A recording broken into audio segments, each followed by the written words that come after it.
ছাত্র জনতার আন্দোলনে ক্ষমতাচ্যুত প্রধানমন্ত্রী শেখ হাসিনার সরকারি বাসভবন ছিল গণভবন। এখন সেটি রূপ নিয়েছে জুলাই গণঅভ্যুত্থান স্মৃতি জাদুঘরে।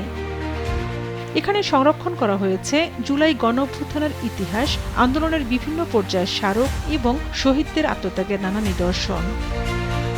আগামী ৫ আগস্ট বুধবার সকাল ৯টায় জাদুঘরটির আনুষ্ঠানিক উদ্বোধন করবেন প্রধানমন্ত্রী তারেক রহমান। উদ্বোধনকে সামনে রেখে চলছে শেষ মুহূর্তের প্রস্তুতি। সংশ্লিষ্ট কর্মকর্তারা জানিয়েছেন, উদ্বোধনের পরই জাদুঘরটি সবার জন্য উন্মুক্ত করে দেয়া হবে। প্রস্তুতি মাননীয় প্রধানমন্ত্রী এটা ইনাগরেট করবেন।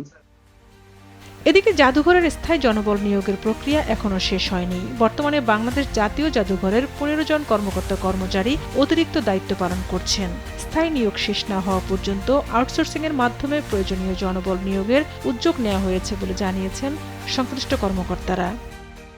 এখানকার লোক বলতো কন্টিনিউয়াস প্রসেস। এখানে আমরা ডেপুটেশনের লোক দিয়েছি, অন্য দায়িত্বে আছে, জনপ্রশাসন কিছু লোক নিয়োগ দিচ্ছে। আমাদের উদ্বোধন করার মতো যে জনবল লাগবে এবং এটি চালু রাখার জন্য যে জনবল লাগবে সেটি আমরা ব্যবস্থা করেছি।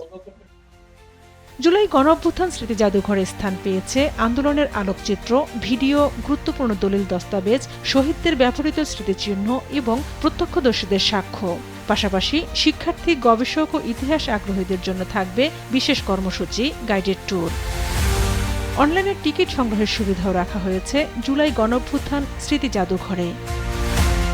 ঝর্ণা রায়, দেশ টিভি,